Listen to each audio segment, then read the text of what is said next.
Well, the moment of truth for the local government elections, less than a month away now before we all head out and make our mark as to who is going to govern in our local municipalities. There are reports as well, though, as we have been looking at over the past few weeks, of intimidation in some parts of KZN province. But we'll unpack KZN in just a moment. First of all, let me welcome to the show Police Minister Bheki Cele on the state of police readiness. Minister, good to talk to you. Very busy man at the moment, I'm sure. Less than a month to go. How ready are you?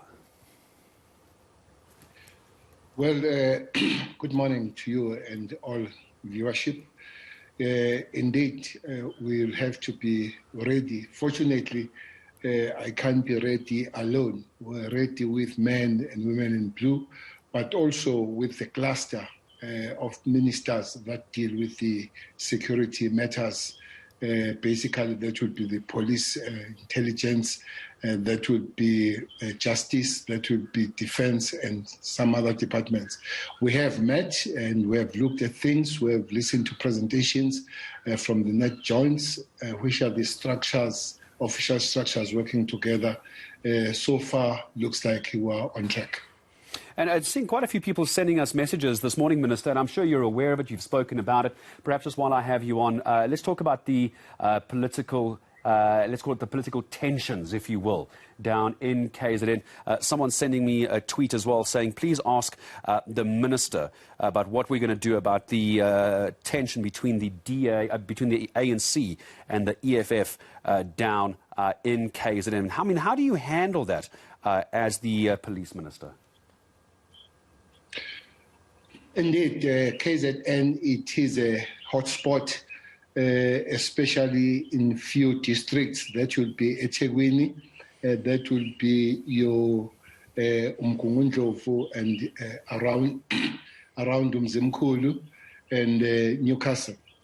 We have seen the shooting that has taken place a few weeks ago in Nanda, where 3 innocent women were killed. We have seen the attack of one candidate, fortunately survived, in Watuguza. We have seen those fightings, mass fightings, especially in Mkungundlovu, in 2 places called Willowville and in Maritzburg, Guatambuza. So one other thing is for the police to respond on that. But we have agreed as a joint cluster on security to say, since we have approached by some few political parties to have the meeting with the security cluster that is being arranged, you know that there is a structure, the PLC, where the political parties come together. But on this one, we will be inviting, as we are already approached by political parties, to say, let's meet and see how we do with things. Yeah. So that will be preventative. But in prevention, we must be able then to react should things happen as they happen in both Inanda and Watuguza. Well, let's talk about that prevention and the planning for a moment, Minister. But by the way, it was a Lucanio AM sending us that tweet. He wanted me to ask you, Minister, so thank you for asking and answering that question. When it comes to planning and prevention, surely we must be expecting some super spreader events on the day. We surely must be expecting some tensions on the day as well. Are there hotspots that you're looking at where you're going to deploy even more police to the area? Yes, indeed. The presentation tells us that there are few problematic provinces. The main one is KZN, as you have said. Gauteng is not very quiet, especially the Swane area. It does give us some problem. You know that this weekend a candidate who is a councillor was buried, but there are problems. Even in Mamelodi today, the Deputy President is there. I'll be going there. Besides the overall approach, there are places where we were trying to put the emphasis, as I've said, that Tshwane, some areas of KZN, some areas in Free State, Eastern Cape and Western Cape. there would be areas of problem. Where the common approach is that we will identify troublesome VT, voting stations. Almost all voting stations in South Africa will have some kind of, on the particular day, will have some kind of security. For instance, those that are low risk, they'll have about 2 members of South African Police Service. Medium, they'll have 4, and those that high risk have 6. And we can put extra depending how risky the station is. That is working a few days before and on the day of election. But for now, you know that KZN has been troublesome for some time, and we have made some preparations. Though we have a problem, the problems are very reduced in KZN, maybe are the results of a special team that has been put there called a political killing team, which has arrested 282 people who are involved in these killings, more than 40 murders. 9 of those people have been given life sentence. 22 of them have been given between 10 and 50 years. And about 50 of them have been given between a year and 10 years. So that has cooled things off for the very fact that the state has responded, not just in talking, but also putting people behind bars. Yeah, the political killings looks like it's certainly something the SAPS is focusing on. Those numbers, I'm sure, is a first for South Africans to get those numbers and see how political killings are being handled. I'm glad you raised the issue, Minister, of KZN and the violence which you're trying to prevent there. I'm sure that's all because, Minister, of the violence we saw in KZN during July. Just help me understand, perhaps I forgot, what happened to the other instigators? I know that 7 of them were arrested. What happened to the rest? Where's that intelligence on that, just as a side note? Well, there are 18 altogether, those instigators arrested at the present moment. They are on different stages of cases. Some have been charged. Some, there are further investigation on them on different charges. I think 1 or 2 that are on treason, which is quite a serious thing, but mostly are instigators. There are 18 that have been arrested, not 7. So what does it mean now when we get to election day, Minister, and this whole got to do the social distancing, got to avoid the super spreading event, the super spreader events? How are the police going to handle that? Because your primary job is to protect the public. How involved are you going to get on trying to implement COVID-19 restrictions? If I'm standing too close to the person in front of me, is that something the SAPS is going to get involved in?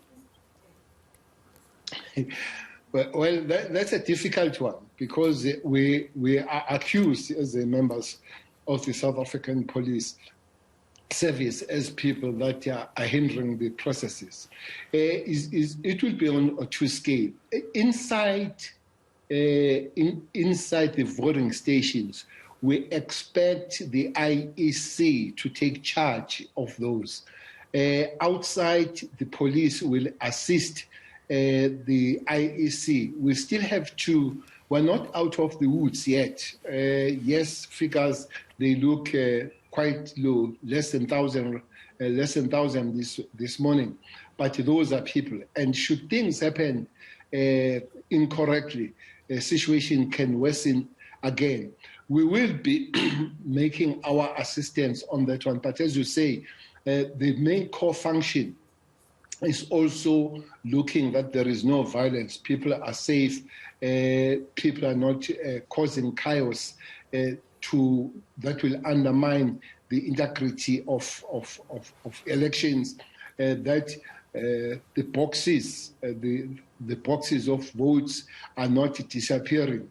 Work with the IEC that the stations open in time. You remember that during the registration there was a problem where people were stopping IEC opening some stations, other people running away with the keys and all that. So that integrity of of elections will have to be kept. So we'll have to look at all things that can hinder the integrity of elections, but mostly we'll have to really work hard that there are no violent actions around the voting stations. I just got a question as well, Minister, if I could, tweeting me to ask you this. And it's a good question. I mean, I'm getting a lot of questions. I can't ask all of them, Minister. I know you and I are very busy people, but Mondi Kaya asking me to ask you, in rural areas for election day, there has been problems with not having enough police stations and police officers.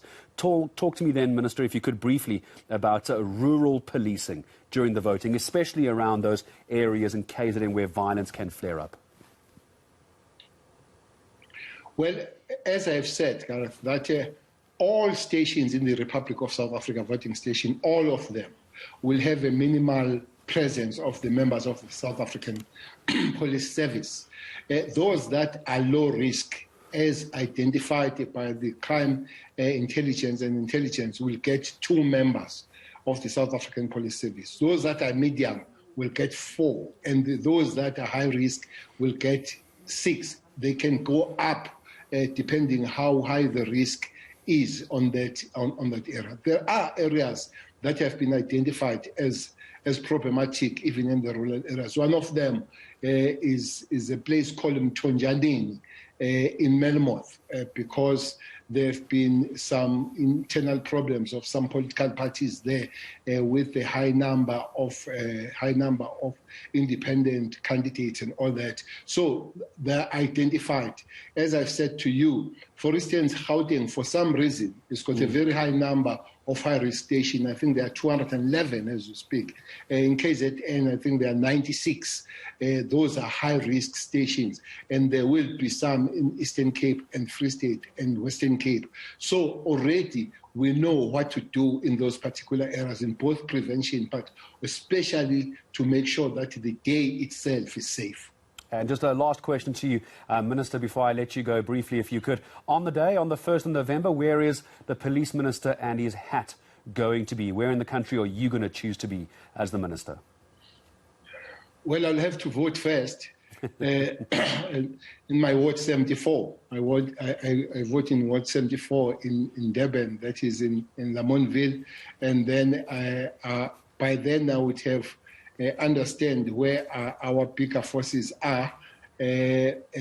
Maybe it's correct that one applies for a special vote so that you are free to be where you are needed mostly on that particular day. But exactly the KZN and Gauteng, they are calling for bigger presence and bigger response and quicker response on most of us on that particular day. So, Minister, you just mentioned the special vote and you actually just sparked a thought. Very quickly, this will be my last question to you. Security for the special voting period, a day or 2 before the elections, just briefly. Well, that's why I said to you, 3 days before the real election, will be quite active and will saturate those places, especially those that have a high number of special votes and have a high risk. Those have been already identified, and we will be there, starting with the special votes themselves. Well, I appreciate your time, and I'm sure we'll speak again as we get into election mode later this month. The 1st of November, we all go and vote. The build-up begins a few days before that. My thanks to the Police Minister, Bheki Cele, joining us here on eNCA.